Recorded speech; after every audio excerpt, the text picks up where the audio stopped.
Investiture of the Gods, Chapter 91.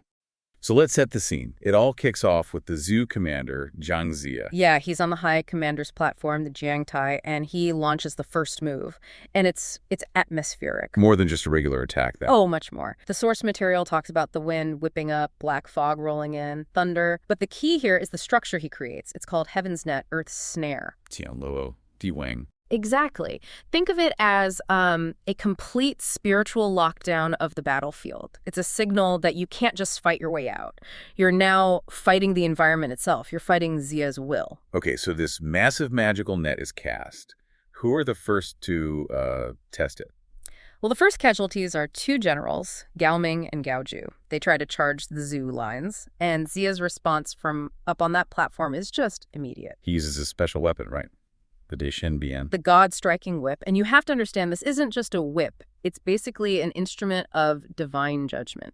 So it's not meant to, physically injure them in a normal way. I mean, it does that too. The text is pretty graphic. It says their brains burst. But that's not the important part. The final blow is spiritual. Their spirits are instantly ripped out and sent to the Fengshen Tai. The Investiture of the Gods platform, so like a celestial processing center for souls who are going to become gods later. You got it. Their fate is sealed, just like that. But even with them gone, the real threats step forward. This is Yuan Hong. Yuan Hong, the White Ape spirit, and his allies. And the source describes them as having a multiform nature. They can change endlessly. And we see that immediately. A zoo general, Wei Hu, uses his demon-subduing pestle, which should be powerful. And it's completely useless. Wulong just turns into a flash of blue light and vanishes. It shows that standard magical items just aren't going to cut it here. Which leads to a really shocking moment. Yeah. A huge loss for the zoo side. A devastating loss. The death of Yang Ren. And this is so brutal because he was a recent, very powerful ally. He had the five-fire fan. He should have been able to handle himself. She should have. But strategy, timing. It all matters. He goes to use his fan, but before he can even get it going, Yuan Hong, who is just pure, raw, elemental speed and power, is on him. With his club. Smashes him right on the crown of his head. He dies instantly. No title, no honor yet from the zoo. Just gone. Wow. So the lesson there is that even a powerful magic user is no match for a pure elemental spirit if they're not prepared. It changes everything. It's a wake-up call for the zoo commanders. They realize they've been thinking about this all wrong. This isn't about being stronger. It's about understanding what you're fighting. Exactly. And that breakthrough comes from Yang Jian. You might know him as Yang Erlang. He's the one who figures it out. He is. He's a master of transformation himself, so he gets it. He goes to Ziya and says, look, these guys are jingling Suohua. They're spirits in human form. You can hit them, but you can't destroy them. They'll just reform or escape. So they need a new strategy, the ultimate know your enemy. It's like they need a demon lie detector, not a bigger weapon. That is the perfect way to put it. They need counterintelligence. So Yang Jian asks to go to Yun Zongzi to borrow a very special tool. The Zhao Yao Jian. The demon illuminating mirror. Its whole purpose isn't to fight, but to reveal. To force the enemy out of their disguise. Okay, but here's a question. Yang Jian himself has the 72 transformations. Why does he need the mirror? Can't he just, transform into something that can beat Yuan Hong? That is a fantastic question. And it gets to the heart of how sophisticated this kind of magical combat is. Yuan Hong also has those transformations. It would just be a chaotic guessing game. Ah, I see. The mirror takes out the guesswork. It's the intelligence gathering step. Once Yang Ji knows for sure what the enemy's true natural form is, then he can pick the perfect counterform. It turns a brawl into a surgical strike. So he goes to get the mirror. And in the meantime, back in the Shang camp, Yuan Hong is feeling pretty good about himself. Oh, he's incredibly arrogant. Ziya offers him a chance to surrender, and Yuan Hong just laughs. He calls Ziya a fisherman from the Pan Stream. So he completely underestimates him. Totally. He sees a politician, a mortal. He has no idea that a precision-guided spiritual weapon is being calibrated specifically for him. That arrogance just sets the stage perfectly for what happens next, doesn't it? The Battle of Transformations. It really does. So Yang Jin returns, and Yuan Hong sends out his general, Chang Hao, again. Yang Ji intercepts him. He does. And as Chang Hao pretends to retreat, Yang Jin pulls out the mirror. And what does it show? It cuts right through the glamour. Chang Hao's true form is revealed as a massive white snake. A Dabai Shi. Okay, so now Yang Jin has the intel. What's the counter move? Well, he transforms into the snake's natural predator. He becomes a giant two-winged centipede. Wow. Yeah, the description is amazing. Pincers like blades. It just flies onto the snake's head and clips it in two. It's mythological ecology as a weapon. But just breaking the form isn't enough, is it? He learned that lesson. He absolutely did. So after the centipede does its work, he changes back, chops the snake into pieces just to be sure, and then finishes it all with a 5-thunder spell. The Wu Li Jie. Right. Reduces it to flying ash. No coming back from that. So Yuan Heng sees this, and I imagine he's furious. Enraged, he charges out himself, but Neza steps in with his 9-dragon divine fire cover. But even that can't hold Yuan Heng. Nope. Yuan Heng is too clever. The source says he uses the firelight itself as a distraction to just vanish. An incredible escape artist. So the next challenger steps up, Wu Long, And Yang Jian doesn't even wait this time. He just shines the mirror on him immediately. and it reveals. Another centipede. Okay, so if the centipede beats the snake, what beats the centipede? A rooster. Yang Jian transforms into this magnificent 5-colored male chicken. The details are specific. Green ears and golden eyes. A very powerful, almost divine bird. The natural predator. The perfect counter. It flies into the mist, Wulong creates, and just pecks the centipede to pieces. Battle over, decisive. It's amazing. It's like the ultimate game of rock, paper, scissors, but with mythological creatures. That's it. It's all about having the right intel and then the perfect specialized counter. But while this is all happening on the battlefield, the really interesting part is the effect this has on the human soldiers in the Shang army. Right, the internal collapse of their command. You've got these loyal generals, Yin Paopai, Lu Renji, and the others. They just watched their commanders turn into a snake and a centipede. Can you imagine? I mean, it's horrifying for them. Their realization is just this moment of existential dread. They say, the state is unfortunate, the rise of demons. Guiji Buxian, Yao Ni Feng Sing. Exactly. For them, this is proof positive that their dynasty has lost the mandate of heaven. It's literally being led by monsters. So this creates a huge split in strategy. A massive one.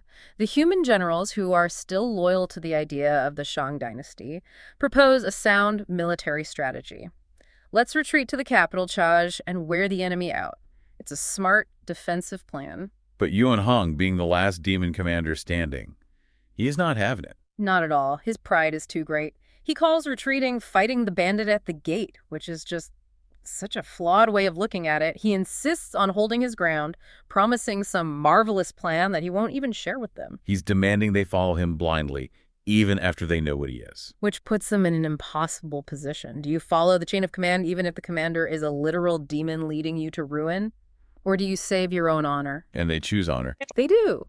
Lu Renji and Yin Chengxi decide that if they're going to die, they will die honorably at the capital for their country, not for some monster. So Lu Renji comes up with an excuse to leave. He volunteers to go to the capital to expedite grain supplies. A perfect cover story.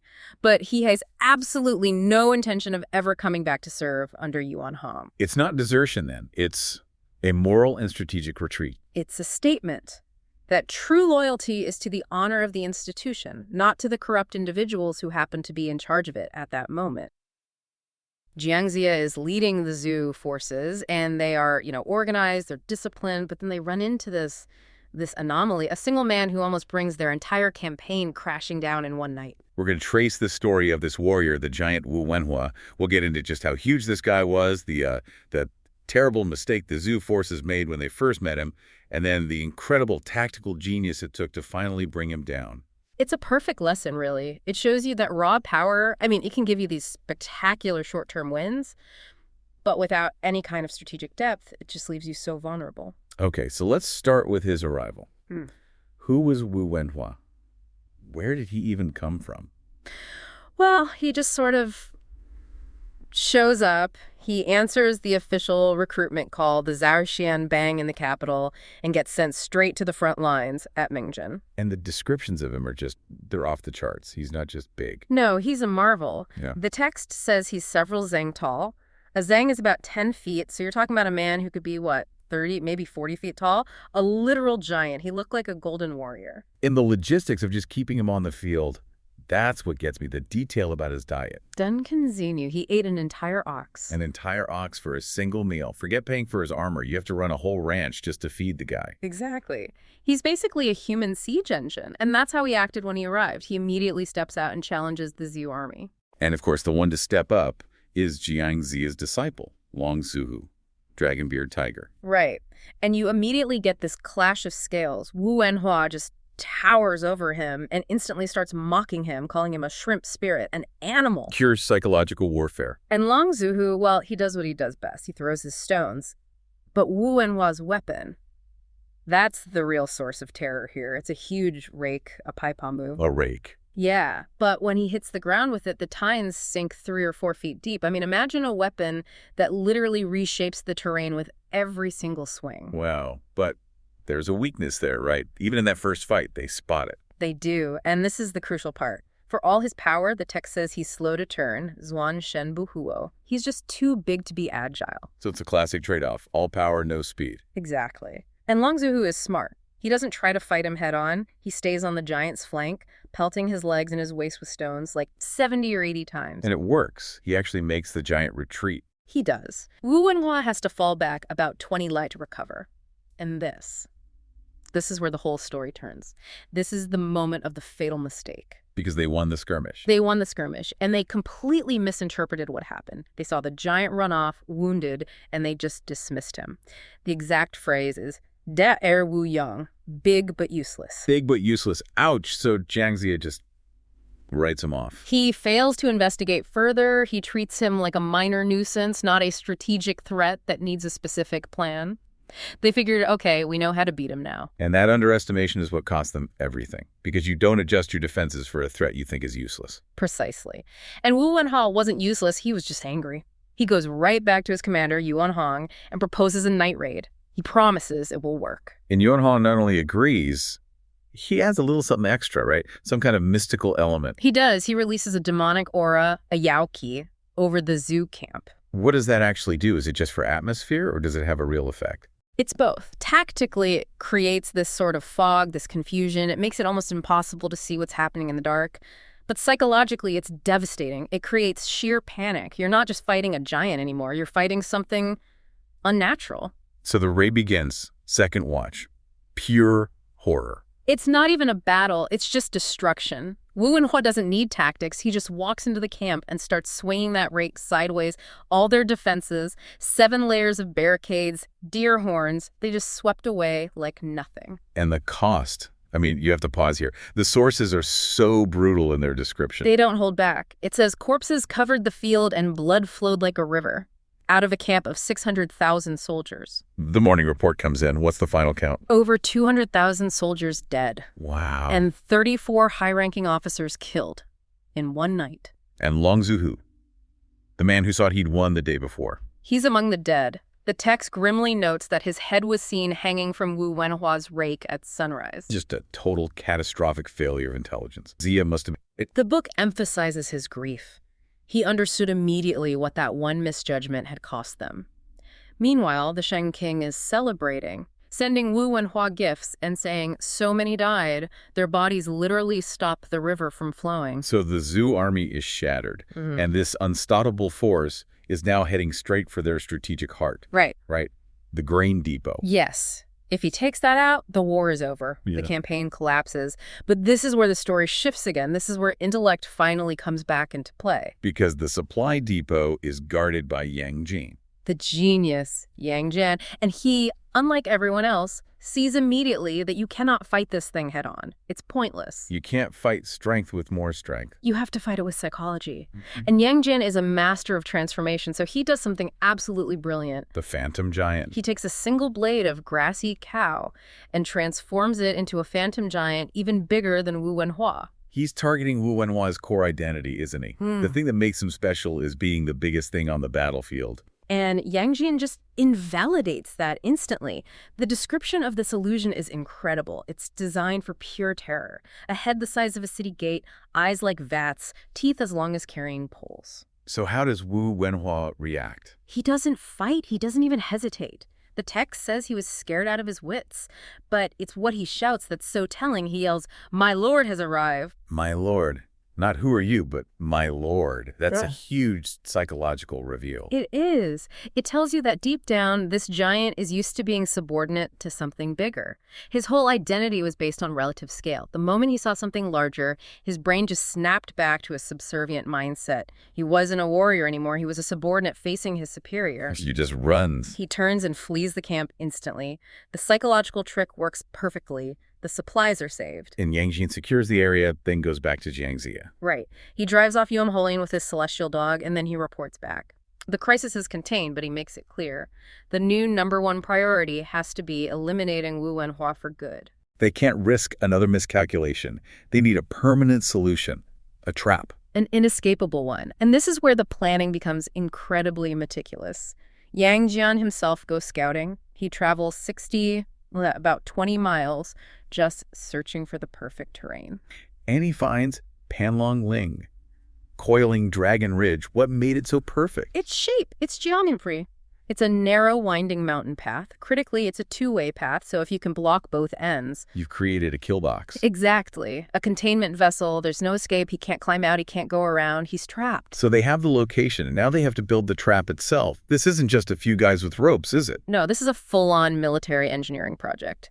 Jiang Ziya sends 2,000 men. They pile up huge amounts of dry firewood at both ends of the ridge. To create walls of fire. Right. But inside the ridge, that's where the tech comes in. They lay fire starters, bamboo tubes with long fuses, and this is the key hidden fire cannons and rockets. Wupao and Hujian. So they're using explosives. They realize that swords and arrows are useless. The only way to beat this kind of brute force is with overwhelming technological force. Incineration. It's the only way. The human cost of trying to fight him conventionally was 200,000 lives. They weren't going to make that mistake again. The only way to stop the physical anomaly was to, well, unmake it with fire. Okay, the trap is set. Now they just need to get the giant inside. The decoy operation. And again, it's pure psychological bait.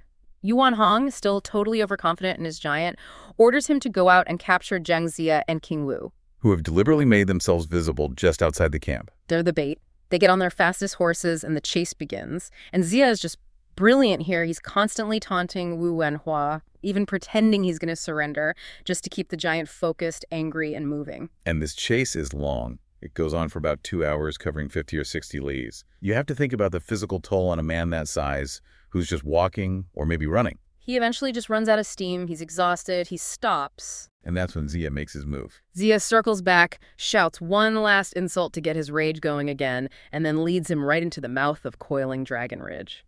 And Wu Wenhua, totally blinded by exhaustion and rage, he thinks he's finally cornered them. The text says he thinks they're like a fish swimming in a kettle. He has no idea he's the one in the kettle. He charges in, and the trap is sprung. The cannons, the rockets, the fire, everything goes up in flames. And that's the end of Wu Wenhua.